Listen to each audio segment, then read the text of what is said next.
What's chopping, family? Welcome to the chopping block where trees become pencils. I'm your host Jamal, and I'm here to chop it up with you, share my story, and give a voice to stories both different and alike. I truly believe things are easier when you just chop them up into smaller pieces. And here at the chopping block, we welcome you to be yourself authentically while also giving others that same courtesy. So subscribe and join the family where we love you where you are and love you enough to challenge you to grow. Let's go. What's chopping, family? Welcome to the chopping block, man, where trees become pencils and roses grow from the concrete. Man, I just want to appreciate everybody for tuning in right now, and I'm so excited to be here. It's been a long time coming, and I'm grateful that we finally get to start. And so I just want to encourage everybody out there, if you're listening, wherever you're listening from, to be authentically yourself. And that's really what this podcast is big on, being authentically who you are and recognizing the concrete that you grew through. And that concrete can be hard situations, it could be hard times, it could be, difficult situations that you've had to overcome. Whatever the hard things that you had to grow around is your concrete, and you in fact are the rose. And so I just want to appreciate you and reassure you that you will continue to grow no matter the concrete that's around you. And I appreciate you for being the rose that grew from the concrete. And so today we're going to be getting into the backstory, really, of me. And to all the people who think they know me, you don't. I promise you, you don't. But that's good. I actually like it like that, because now I actually get an opportunity to share with you who I am, on my own terms. And many of you may know that I'm a PK. Both my parents are pastors, and I'm in the church. Work with youth ministry. I do a few different things, and this is all public information. But today I want to kind of get into some of the more personal things that may not be public information that now will be. And I want to share a bit of my concrete. I want to share the concrete that I grew from, and encourage and empower other people to share their hard situations or the things that they had to navigate throughout their life. And so my concrete, it all starts from my mother's womb. I mean, I had people hating on me before I was even here. At least that's what I like to say. Like, I had haters before I was even here. I was in my mama's womb, and basically doctors was recommending her to surgically remove me. They were calling me a tumor. And so basically my mom had already received a word from God that she was in fact pregnant and it wasn't a tumor. And even when she went to the doctors, they kept telling her that it was a tumor. And so eventually, of course, because my mother is so amazing, she stuck with the word from God, and she was like, I know I'm pregnant. And then she went back to the doctors, and they're like, oh, ma'am, this actually is not a tumor. This is a baby, and you're pregnant. And my mom's like, you think? Like, I already told you that, but y'all weren't listening to me. So, anyway, I was eventually born and everything. I'm here now. And so I just want to say that, and because I just heard it and it landed on me. I'm grateful to be here. A week from today, I was rear-ended while just driving home, and so I'm grateful to be here. My car is totaled, and I'm in total health, and I'm grateful to be here. So I appreciate God giving me another 24, just so that I can get whatever He has for me done. But yeah, so even at a very, very, very young age, barely born, I've had a bit of my concrete of people people suggesting things for my life. I was about to say suggestions, but people just suggesting things for my life and even for my mother and how to handle me. And but one thing that I really connected with, even when I was in my mother's room, was mime. And for those of you that don't know what mime is or what mime I'm referring to, not really the mime that you see in French or anything like that in France, but more so of the mime that is interpretive dance within the church, within the Christian church, and really it's mostly in the black church. And mime is basically using music, and you're basically bringing the song to life. And so you are re-ministering a song that's already been ministered, through songwriting, and the band and all of that has already been put together. And now you're dramatizing and emphasizing everything that's already been created musically, and you're making it into an artistic expression that people can read and it'll be readable. And so it really allows you an opportunity to minister the lyrics in a different way, not just verbally, but physically through your movement. And so mine was just something that I always gravitated to. Even music, it was something I always gravitated to. Even in my mother's room, when my father would mime at our home church, I would just wave back and forth. Now, of course, I don't remember this, even though my memory is amazing. I don't remember this. My mom actually told me, and I didn't really believe her. I thought she was over exaggerating until I had to hear from a few different people, and I was like, man, okay, this could have really maybe been a thing. And it makes sense because about 2 years later, I was miming.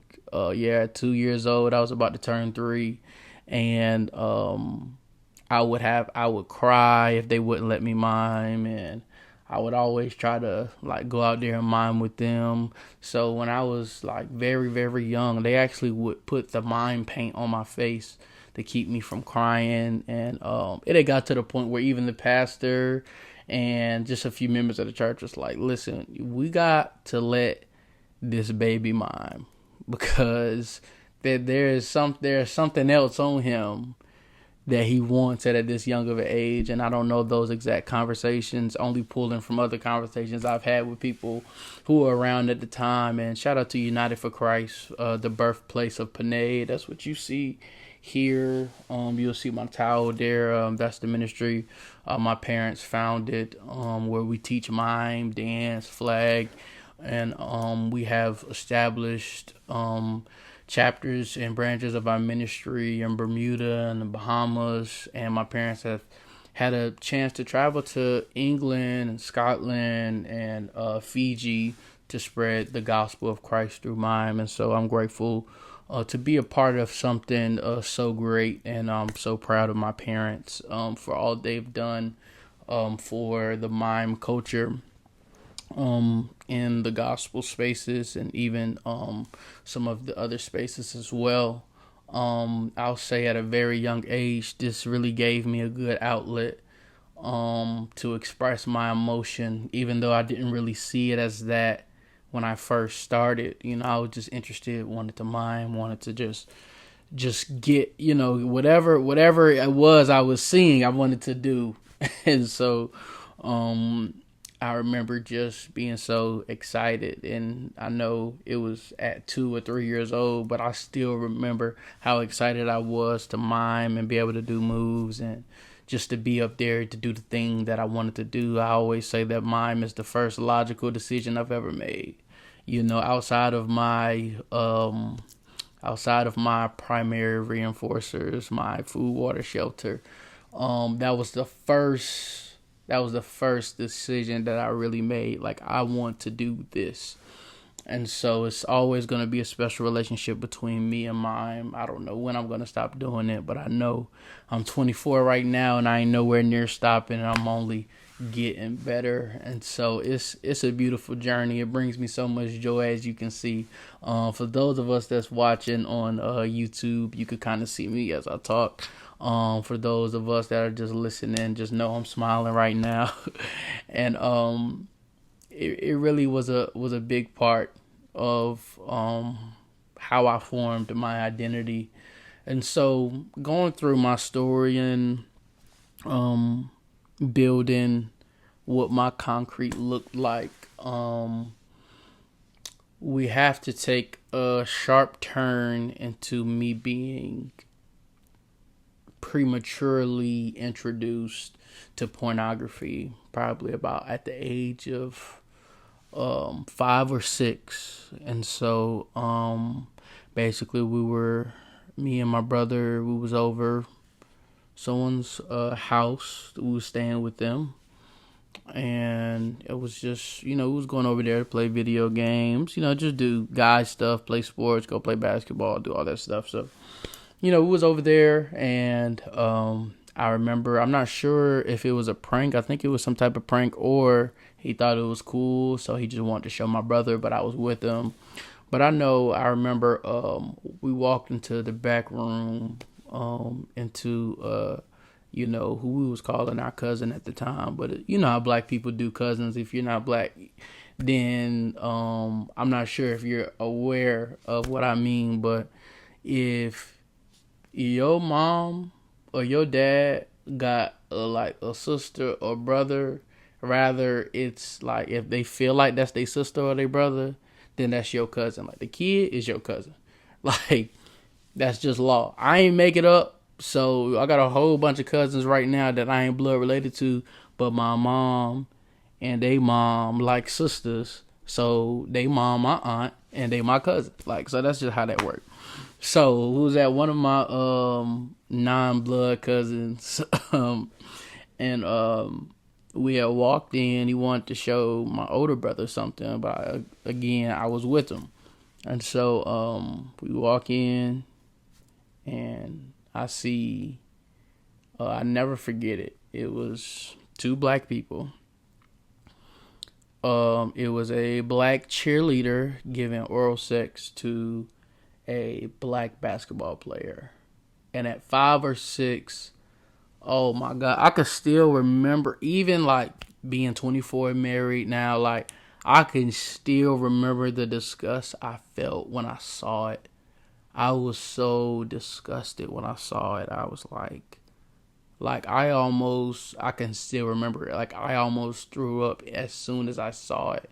Like it was just so, my brain was just not ready to comprehend what was going on. And so I'm looking at this cheerleader give this basketball player oral sex, and I didn't even know that it was about to happen because the video didn't start. It started with just them talking, and I had no idea where the video was going. And then it happened, and I just remember the disgust I felt. And even as I got older, as other people around me got into porn, I was just still so disgusted by it.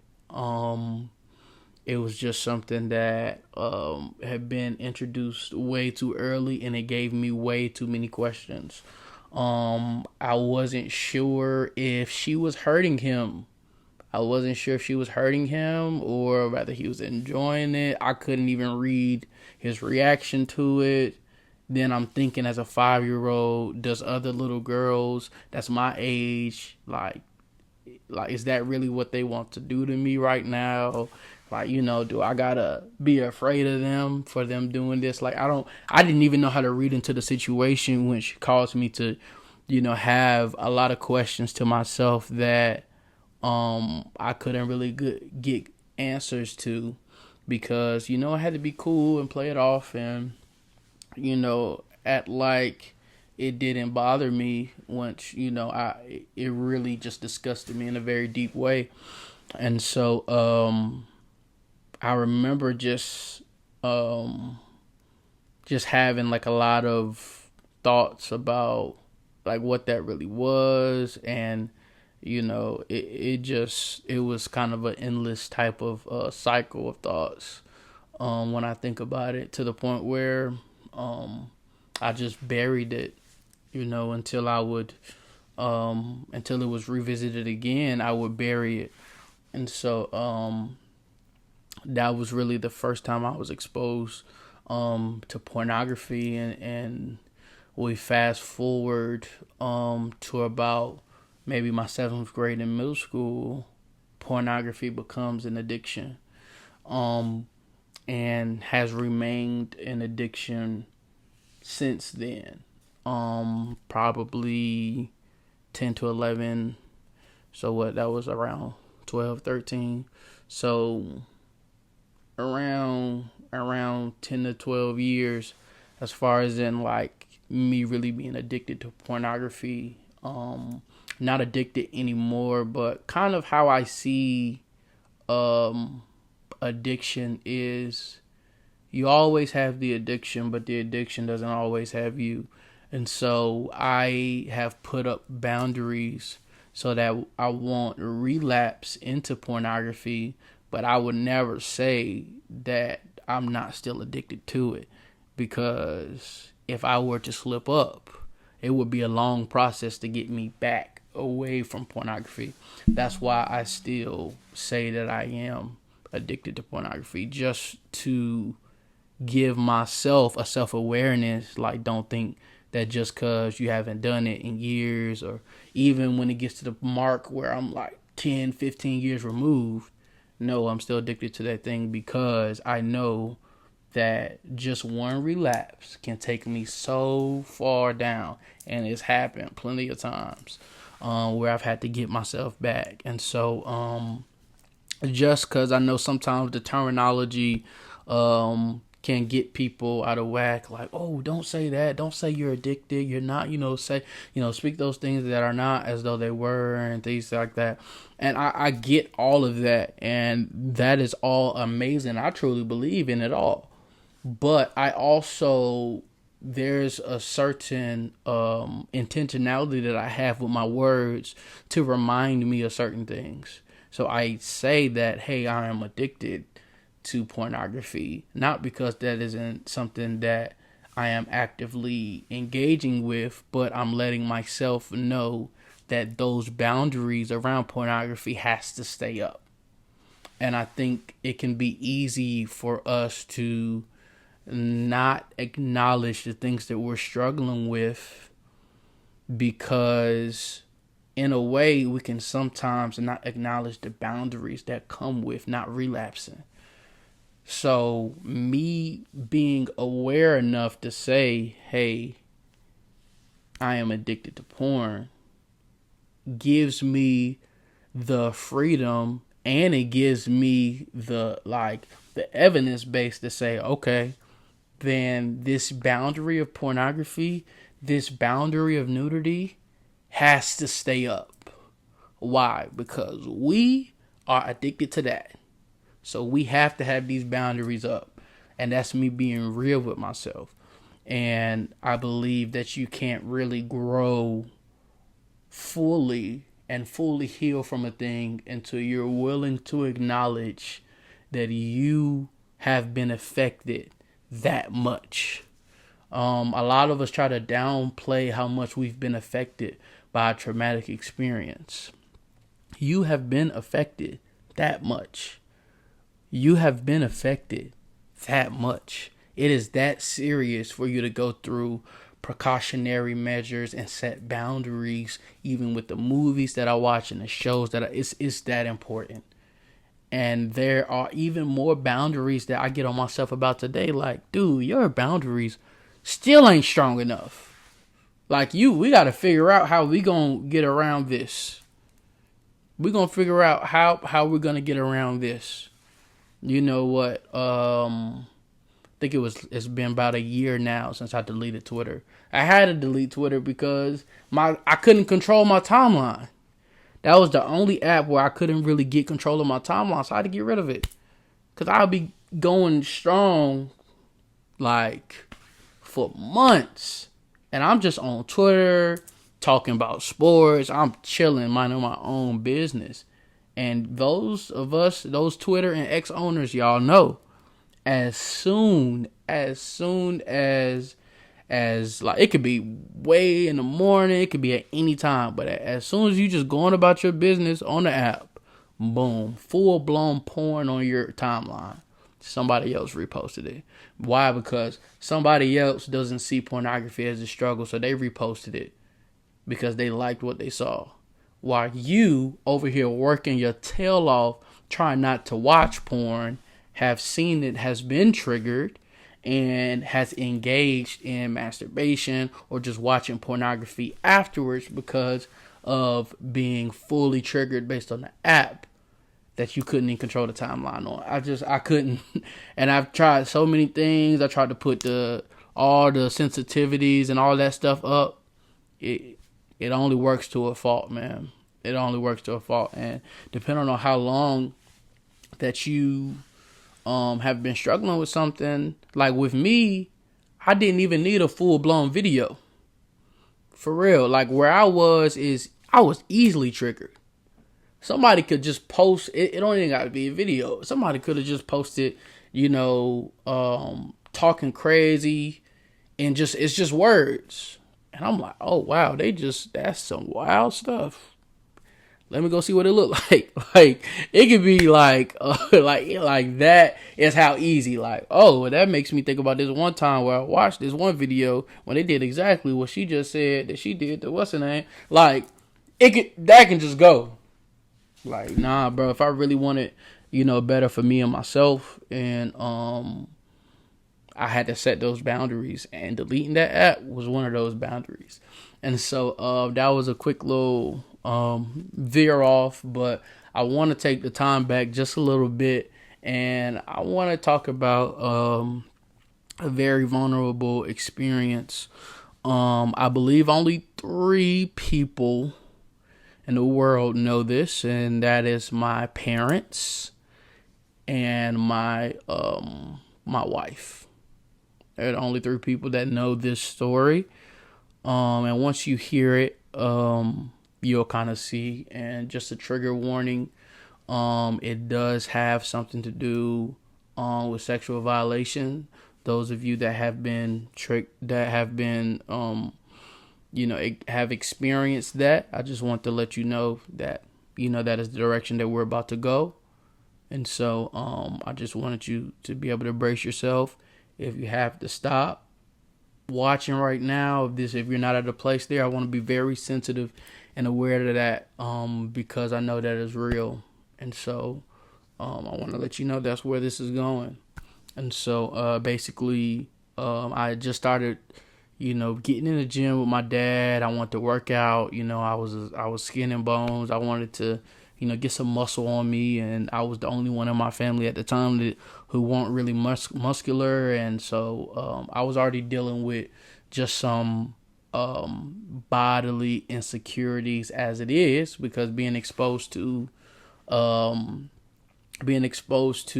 pornography at such a young age, got me comparing my 5, 6, 7, 8, 9, 10-year-old body to a grown man. And so I've always, felt like, man, I need to be stronger. I need to be taller. I needed to be this, that, and the third. I need to be more fit because, girls not going to like where you are right now. You need to go this, that, and the third. And so, I remember coming to this gym that we would always go to, and we were done with our workout. It was time for us to take showers. And so at the time, I had forgot my towel at the crib. So I needed to use my dad's towel. So what we was going to do, because we didn't really have no option, there weren't no towels left there at the gym. My dad had already gotten in the shower first. He had dried off. He was like, I'm going to just throw you the towel once I'm done drying off. So as he was coming out the shower, he came out the shower, used the towel, was drying off. I went in so that I could take a shower. By the time I took a shower, he would be done with the towel.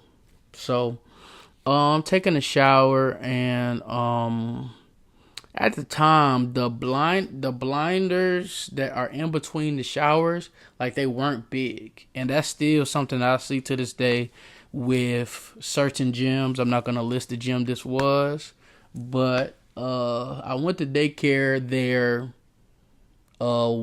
before I started working out for a lot of years. So, some of y'all who've been to that gym, who work at that gym, y'all know exactly the gym it is, and y'all still got that same problem to this day. Y'all need to fix that. But the blinders weren't big enough, so they only will block off this middle part, but it'll be like a section about this big and this big on both sides that you could still see the other person that's taking a shower next to you if you looked. So I was taking a shower, and this middle age, not even middle age, I say he probably was in his 30s. I say he was in his 30s, white man, short white man. I was seeing out my peripheral that someone kept peeking over, and I'm like, I know this ain't what who I think it is. Oh my God, I don't know. See, guys, this really is a serious moment, but I gotta warn y'all that movie references just pop in my head randomly. And for those of you that watch ATL, y'all know what I'm talking about. So it's I know who I can't even say it, but I know that ain't who I think it is. All right, anyway. So back to the story. Y'all pray for me. Back to the story. So I see on my peripheral, he keep looking. I'm like, maybe he thought I was something. I'm giving him the benefit of the doubt, and I just refuse to look at it because I do not believe this is happening right now. And so I look, and he's looking at me. He got this look in his eye. And I'm like, bro, ain't no way this man is looking at me like this. And then, so I try to move up closer to where the blinder is because it's in the middle. So I try to move up closer so he can't see me. And this man peeps around the other way, and he just keeps keeps looking around because for real, it doesn't block off enough. So no matter where I move, he gonna be able to see me. And so I'm still watching. I'm just yo, what is this? I can't even say anything because I can't even believe this is happening. And then I also see him touching himself while he's looking at me. And so that gave me the ultimate oh, dude on something else. And now I'm thinking in my head, and I'm scared. Not I'm pissed off and I'm scared. I'm not even scared for me, because the dude was about my height and I'm about 10, 11 at this time. I'm thinking about taking him myself, but he a little strong. He look a little strong. So I'm we about the same height. I probably could bump with him for a little minute, but he probably gonna get the best of me. And I don't want this to escalate into something else. Because, so I'm I'm worried for him because I'm dude, my dad is in tip-top shape at this point. I'm my dad is about to kill this man with his bare hands, and it ain't going to take long. And now I'm about to be even more traumatized because I'm about to see my dad kill a nigga today. Oh, okay. Also, guys, I do say nigga. It just, I do. And you may hear it every now and then, it is in my vocabulary. I'm from Durham, North Carolina. We're going to get into that later. But, he was definitely going to kill a nigga that day. And even though the man was white, he was definitely going to die that day. And so I was worried. I'm my dad about to go to prison forever. I'm really thinking about that. And you can ask my parents, I really am a thinker. I be thinking about a whole bunch of scenarios and what can happen, this, that, and the third. So I truly was thinking about all of this, and I'm I would rather bury this experience than not have a father, because I love my father so much.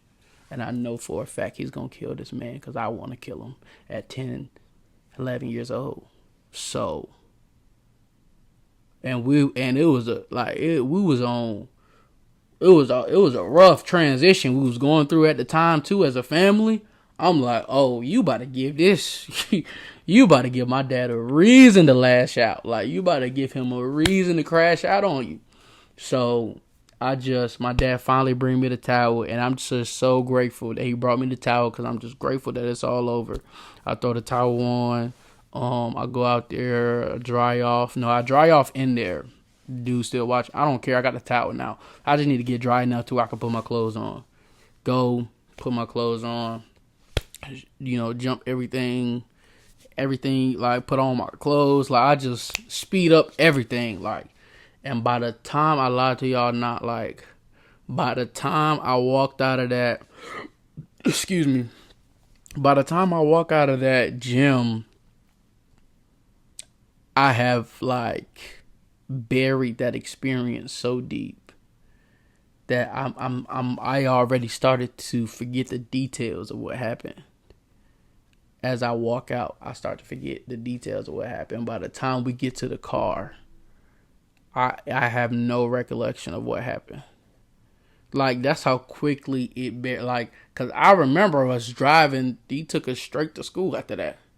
And I remember not feeling no type of way. Like, I buried that thing quick. Like, I wasn't sad. I wasn't scared. Like, I had totally, like, just disassociated from the experience.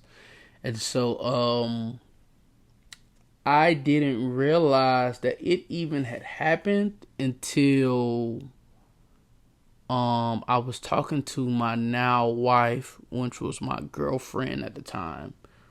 I had just got to Georgia. We was in a long distance relationship, and I just got to Georgia to come down and for us to spend some time together. And we were talking, and I mean, we just got into this deep conversation. And she had said something. I don't even remember what it was. And I was like, babe, you just unlocked a memory that I've never told anybody, and I feel like I gotta tell you right now. And then I told her this exact story. And man, the freedom that I felt was so weird, because I didn't even know that it had been bounding me up these years. Like, I didn't even know that it was something that had been, like, it was something that I had been carrying that I didn't even know. And many times we can carry things, and because we've gotten used to carrying them, we don't even realize how many years they've been attached to us until we get into a position where they're now detached from us. And so we're so used to having this book bag on, this book bag of shame, this book bag of trauma, that we learn how to walk through life and carry through life and even enjoy good moments with it on. So much so that when something triggers a memory and you remember what actually happened, and you finally get a chance to take it off in front of someone, you realize that, man, this was really heavy on me. And I started to backtrack things like, oh, so this also could have, not even could have, because I'm not even that type of person that be doing the hypotheticals when I know it's a fact. I know for a fact this caused anger towards homosexual men for me. This produced a newfound anger for homosexual men for me. And I remember as soon as the pride movement had got very big, and a lot of people were coming out on social media. Instagram was relatively new, maybe 2-3 years. And I remember a lot of people coming out, and I remember just arguing with people on social media about how homosexuality is wrong, and this, that, and the third, and the Bible say this, and this, that, and the third. And I remember making like 4, 5, 6 posts about it, like going back and forth with it. And I remember talking to my brother. I've never talked about this story right here. I've never said to anyone before. It's just coming to me as we talk. I talked to my brother, and I was like, bro, like, do you see what's going on? Like, all these people, they coming out as gay, and they this, that, and the third, and you know what the Bible say, and this, that, and the third. And he said a question to me that I kind of just threw off to the side, because I'm like, he don't get it. But he said, yeah, I understand, like, all of this, and this not what, we agree with, or what our preference is, but, like, why do you care so much? And I never really, like, thought about that question. Like, bro, why do I care so much? Why do I care so much? It's not like I'm trying to preach the gospel to these people. I'm not even trying to save their soul. Like, why am I even quoting scripture right now? Why am I even trying to convince somebody something is, like, where is that coming from? And I started to realize literally within this last year, like, bro, I don't even got a problem with them for real, man. I got a problem with that white man who sexually violated me in that shower room. That's who my problem is with. And I gotta go deal with that.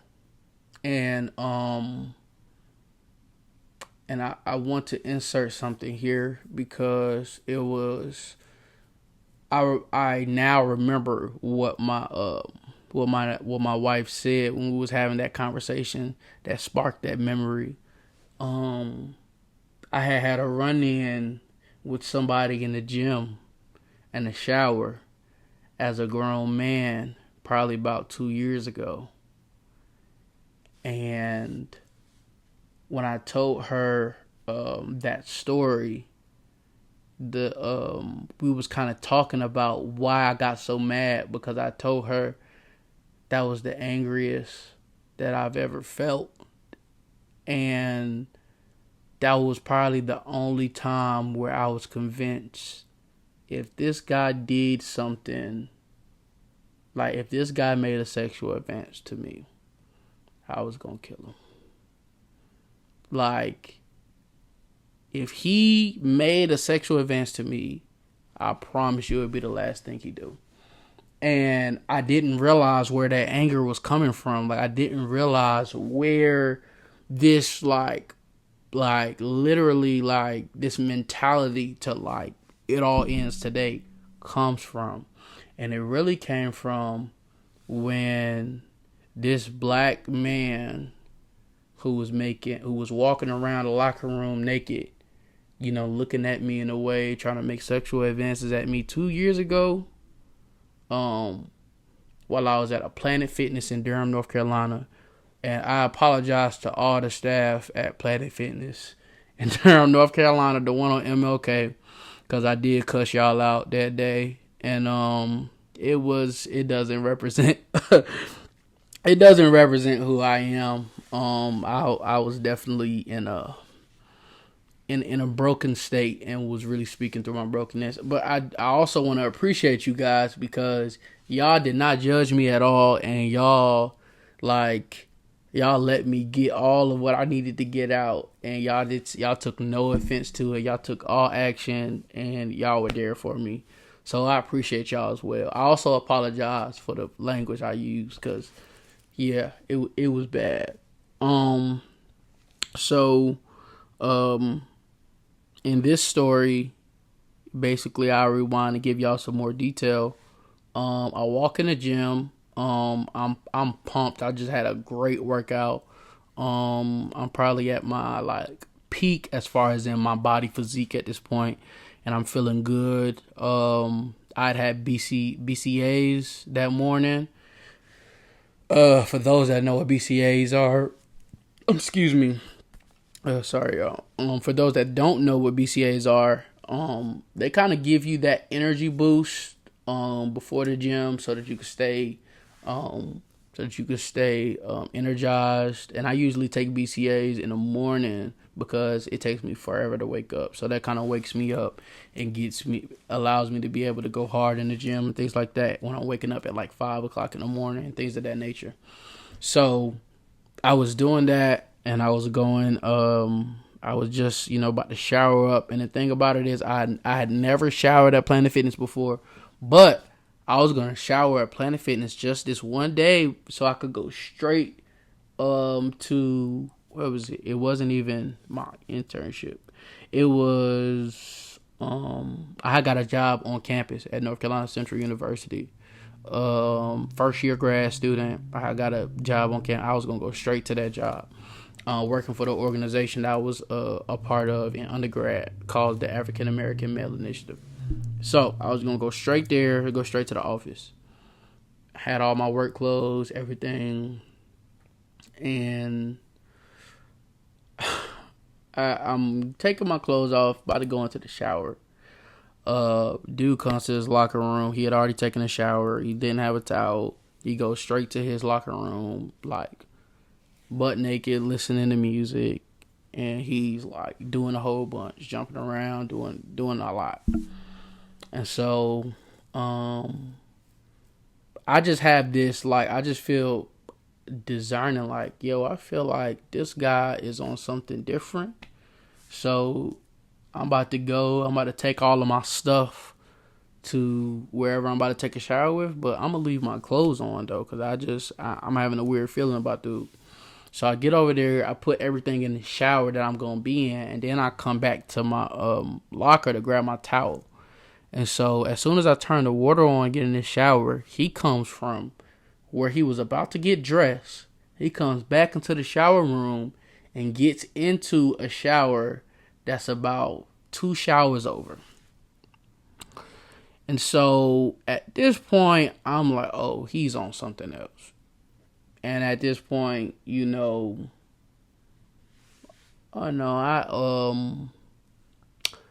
I carried a tool with me everywhere I went. A little switchblade that had like a little mini screwdriver and like some other stuff. Had a little different small tools on it.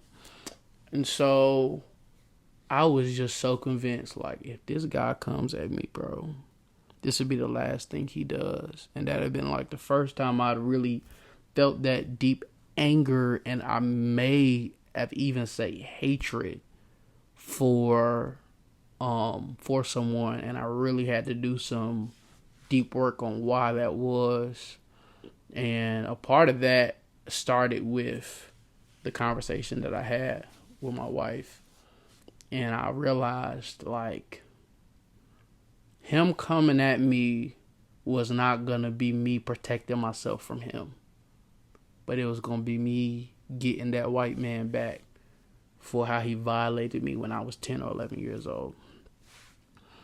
And I realized that it had nothing to do with this dude. It had everything to do about the unprocessed trauma that I had buried so deep. And I didn't realize that I had remembered what that white man did, and I was about to take it out on somebody else who was presenting themselves in a similar way. And in psychology, they refer to that like under the circumstance that this has been conditioned. They'll refer to that as like stimulus generalization, to where even though this isn't the same thing, this isn't the same experience that I had that produced this response, I give the same response to a similar stimulus. And so that's exactly what was about to happen. And I'm so grateful that I hear from Holy Spirit and I hear from the voice of God, because it was in that moment where I heard the loudest God has ever spoke to me. And he told me to leave. And I grabbed all my clothes and I had to leave and freshen up another place and then go to work. And I had planned to go to Georgia later on that week, and that's when me and my wife had the conversation, and I realized, like, dang, that had been with me all them years. I thought it would just vanish and disappear. And there's many things that has happened to you in your life that you think are gonna just vanish and disappear. And I hate to be the bearer of bad news, but you're gonna have to face that. Those memories that you've buried so deep that you don't even want to remember, and you try to ignore as much as you can when you're triggered, and just wait to the moment that you get back to where you forget again. And I just want to encourage you that there is another side of that where you're able to talk about that thing, and you're able to tell others about the experience, and you're still okay, and you're not emotionally unstable, and you don't have anxiety, and you're not depressed. Like, there is another side to this, but it does take work. It takes work, and it takes for you to believe in yourself. It takes for you to believe in your therapist. It takes for you to believe in those around you that are resources that will help you, whether that's your pastors, whether that's your rabbi, whether that's your spiritual leader, or whatever you seek for guidance. And so I just want to, encourage anybody that's experienced any type of sexual trauma or any trauma at all, any type of abuse, that God sees you. He sees you now. And even with the emotion that you're feeling right now, God will never leave you nor forsake you. And He hasn't forsaken you. And even in the moments that you felt like, God, where were you? God, you should have been there. God, you should have stopped them. God was there, and He was with you, and He saw you, and He loved you, and He's going to use what was meant for your demise. He's going to use it for your promotion. He's going to use it for your elevation. He's going to use that thing you don't want anybody to know. He's going to use that thing to elevate you in a way to where only He can get the glory. But you will have peace. You will feel strong.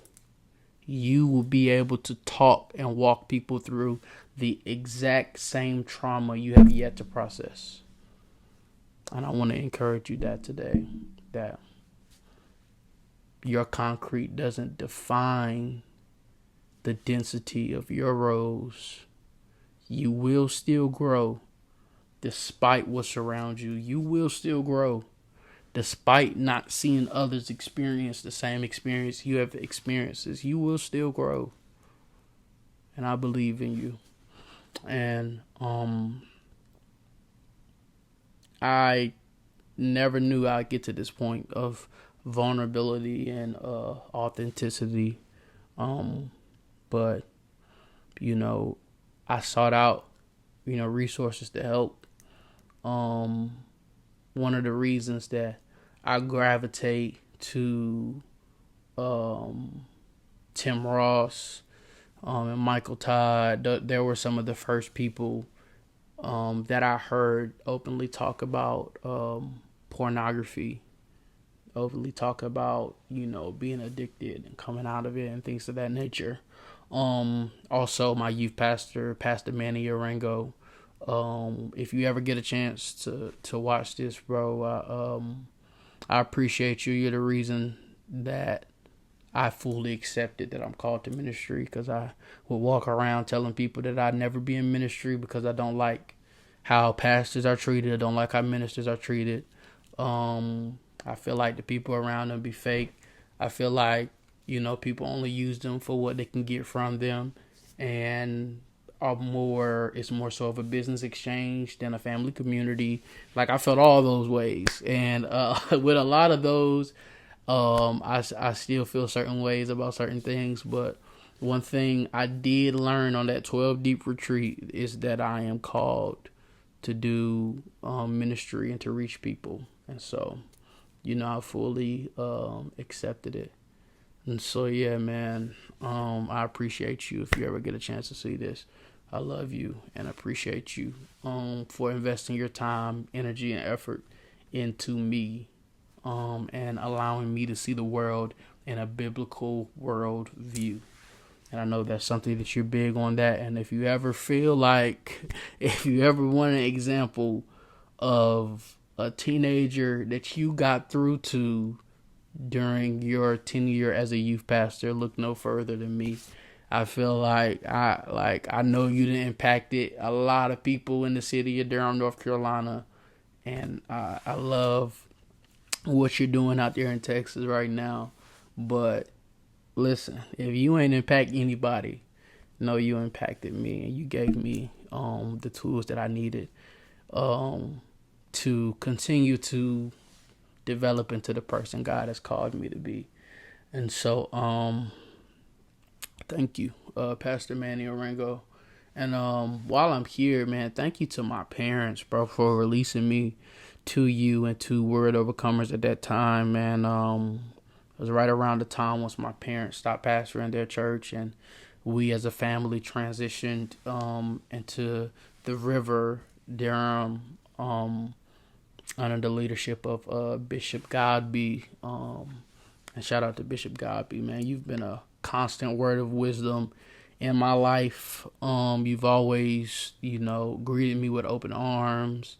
You've been there for a lot, especially regarding right before I was about to propose and get married, and how to address family dynamics and marriage. Man, you've been an amazing asset to my life. And if you've never heard it from me enough, I about say it every single time I see you, but I appreciate you so much. And so once we had transitioned from having our own church to going to the River, my parents allowed me and my brother to see other churches and experience other churches. And if we liked it, we got to stay there as long as we could get there. My brother was driving, so we could, and as long as we were growing spiritually.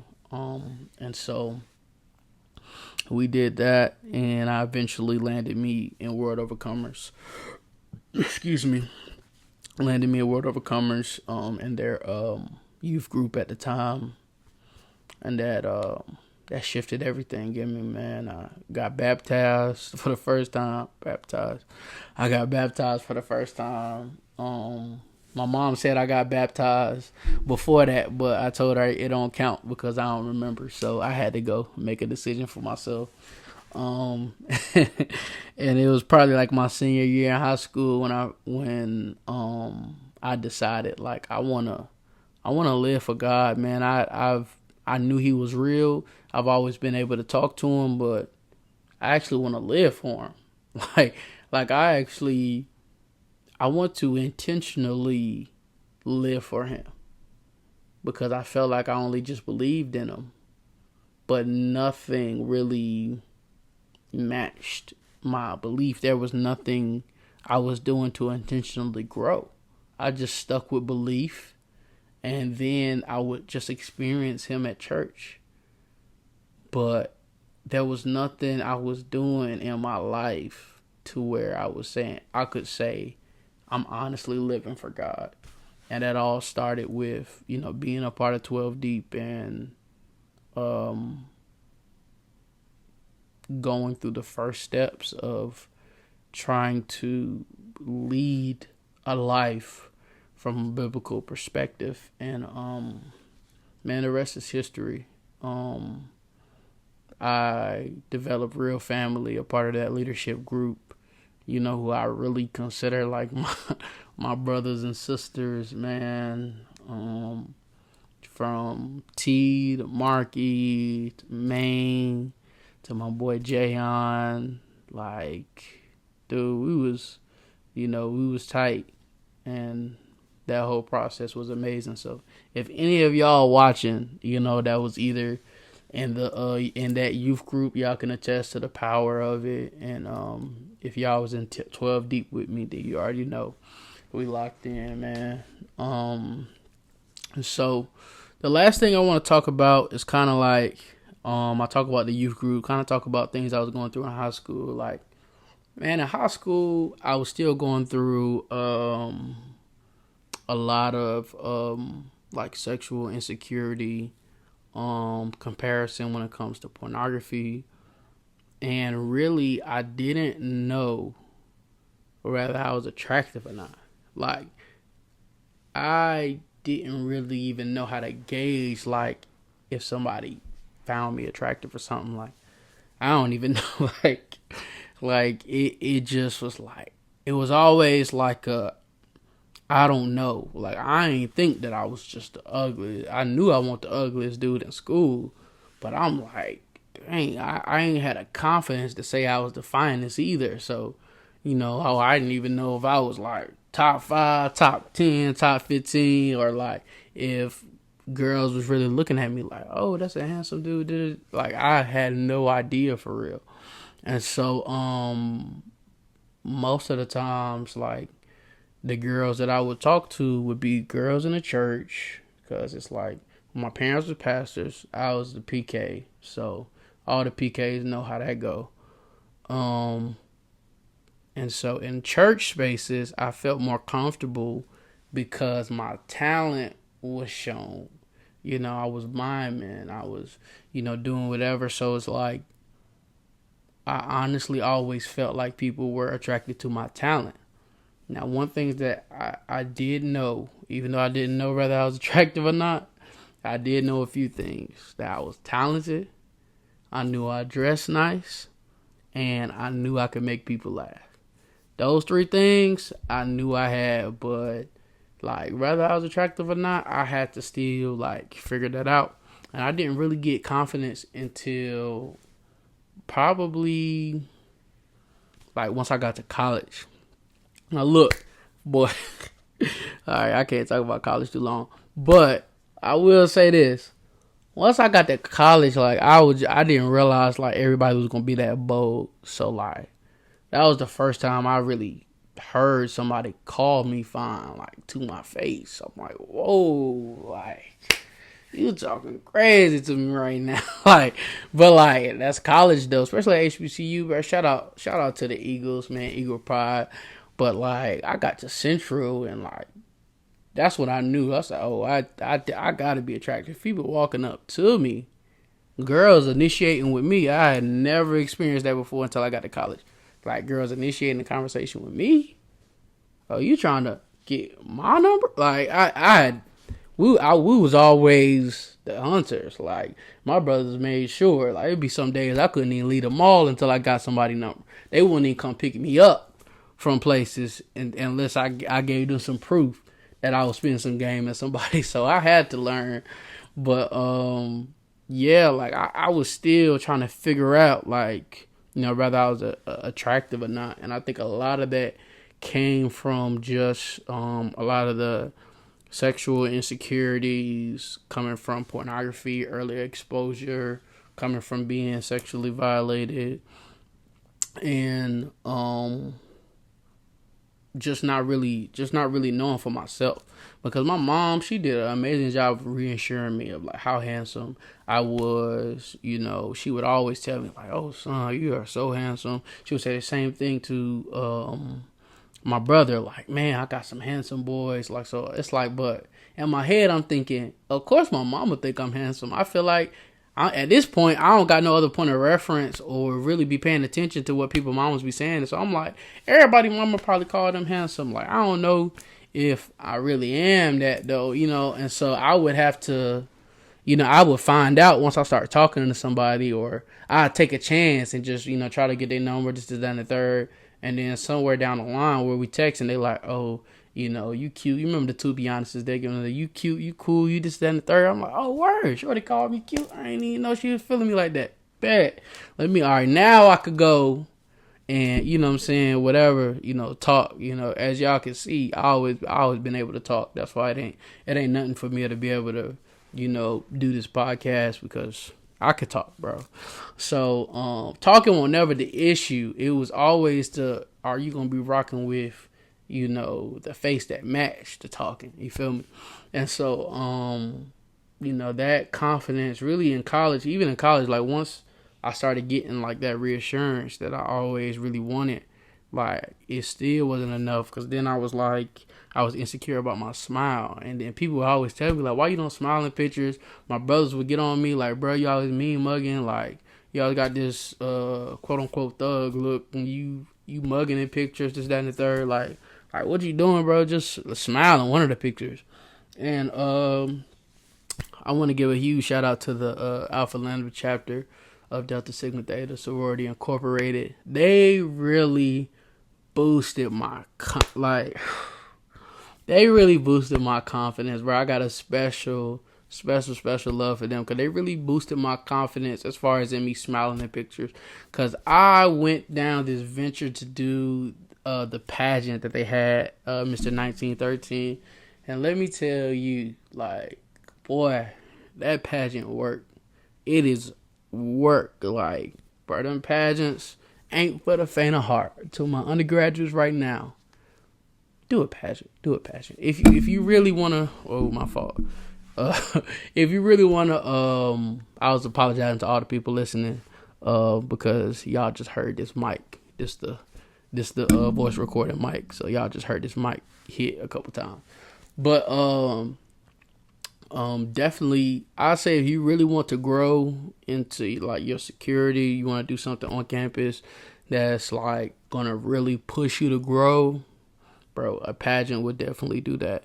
But I want to give a huge shout out to the Alpha Lambda chapter of Delta Sigma Theta Sorority Incorporated because like y'all were the first beautiful black women that told me to my face, like, why are you afraid to smile? Like, why aren't you wanting to smile? Like, do you not know your smile is beautiful? Like, y'all reassured me that it is okay as a black man to smile.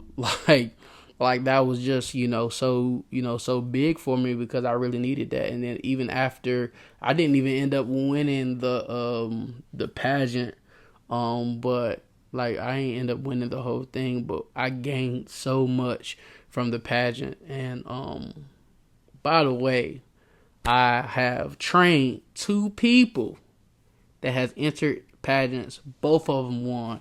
So even though I lost my pageant, I'm 2 for 2 right now. Really 2-0 for real. If we doing it like a record, really 2-0 on pageants. So I got my boy Malcolm. He won a pageant, and then he ended up being one of the judges for a pageant that was like maybe like 4 years later. And then who won that is my nephew Ty. I trained up Ty. I was like, yo, look at him. I'm 2-0. You feel me? But that pageant was everything for me, man. And so shout out to the chapter, man. North Carolina Central did so much for me, bro. I always push a HBCU. Nothing like it, bro. Especially as a black man, it won't nothing like it, man. And so this was, a lot of the things I had to navigate, insecurity and finding myself, and now to even be comfortable enough to be in front of cameras and mics, like it comes natural to me once I get going. But I'm gonna post how long it took me to actually start the recording to where the mics are on and stuff. It took me a while. I kind of just had my finger there and just was waiting because this was such a anticipated moment. But yeah, man, this is some of the details of the concrete. Excuse me. This was some of the details of the concrete that surrounded me as I grew into the roles that I am today. And I want to encourage you to share your concrete. Share the tough situations that surrounded you as you continue to grow into the roles that you are today.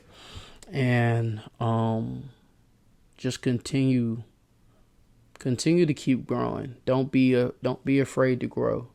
And so here at the Chopping Block, man, we love you enough to allow you to be authentically who you are and challenge you to grow. Like it's a package deal. You can be authentically who you are, but we're always going to challenge you. I'm always going to challenge you to grow in a certain area. And that's just out of my straight love for you. And so I want to appreciate everybody listening today. And we have started something that I believe is going to help and bless a lot of people. So I just want to appreciate y'all for rocking with me. And I love y'all, man.